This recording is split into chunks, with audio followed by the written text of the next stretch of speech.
Finding inner peace has been one of the toughest things I've ever done, but the results have been priceless.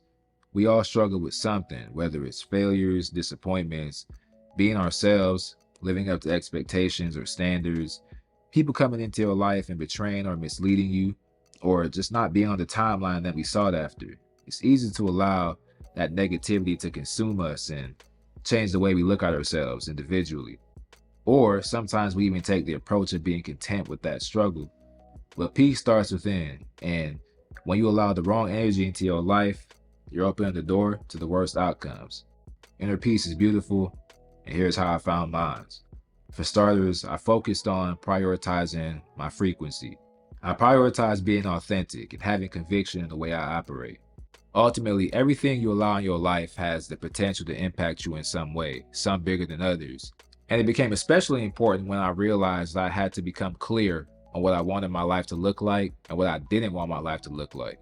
The second reason is that life is a grind, man, and you really don't think about it when you're younger or mindlessly staring through life, but it really is a grind. If you look too far ahead, you'll trip over what's right in front of you. And a common thing that's done is like looking through life from an age milestone perspective. When you're 16, you're thinking about 18. When you're 18, you're thinking about 21 and what you'll be able to do then.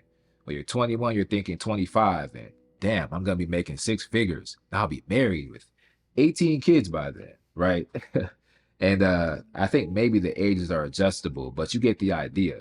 Lots of people hit this mental roadblock where when they reach their late 20s or early 30s, they end up in two main groups. You have the first group with no real accomplishments. These are the people that usually didn't have the necessary focus or the means or even just the skills to get where they wanted to go. And in some scenarios, these are the people who just expected things to happen for them. And then you have the second group, which is the people who rush to success. They had everything they said that they wanted from early years. They got most of it or all of it. And they're thinking like, man, is this it? Is this really what I burnt myself out on? Those are the kinds of people who thought that society's goals would bring them endless happiness. And the truth of the matter is, happiness is not a destination. No matter what, you still got to get up and live every single day. The part that tripped me up was that distractions are everywhere, and in order to make the grind an advantage, you have to create positive and repeatable routines. Being able to properly decipher between short-term and long-term goals was especially important for me. The third thing was that I'm in control of my life. Nobody else can live it for me. It's easy to get pulled in all these different directions when you're unsure of yourself.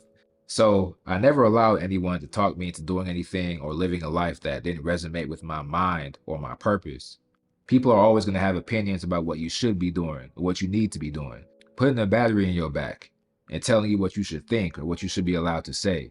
Fact is, never allow someone who isn't shouldering your responsibilities to tell you what you need to do or what to do or pressure you into making decisions only you have to deal with.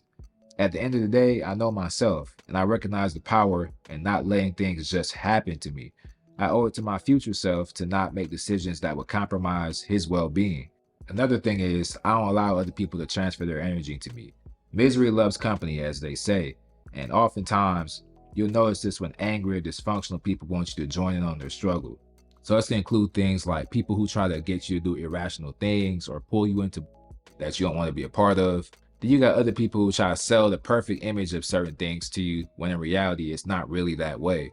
So a key for me has been avoiding arguments, staying grounded versus being reactive to them, and recognizing what takes me out of my element and knowing how to cope with those feelings that I would have.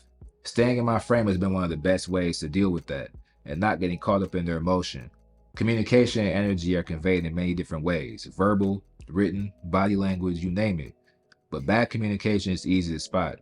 And that's when I learned that spotting bad energy is a skill that can be learned, and it has to be learned. The next thing for me was having conviction.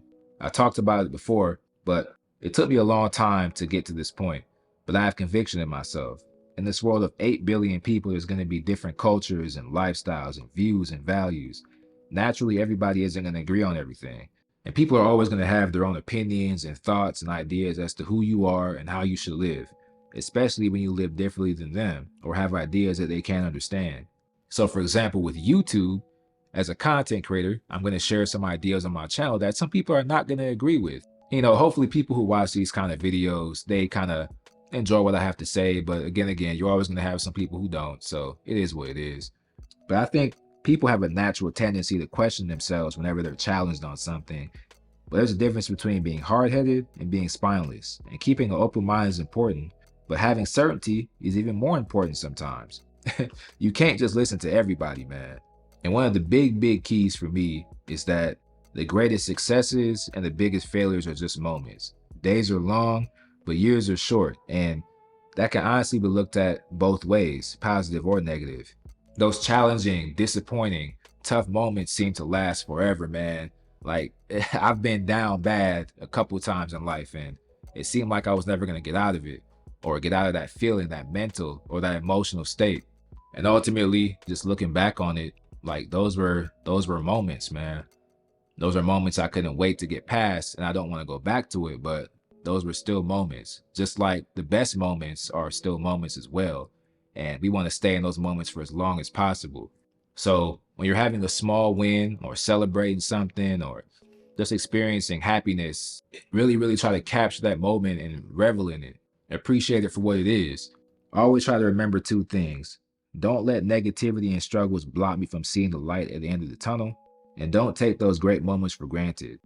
But yeah, man, this is just part one. The two most important points I want to leave with are resiliency and prioritizing yourself. You got to help yourself before you help anybody else or do anything else, really. Sometimes peace is selfish. It is what it is. All right, y'all. So that's it for me. Be sure to drop a like below and leave a comment if you enjoyed this video. Subscribe to my newsletter and this channel if you haven't already. Appreciate y'all for watching, man. Till next time.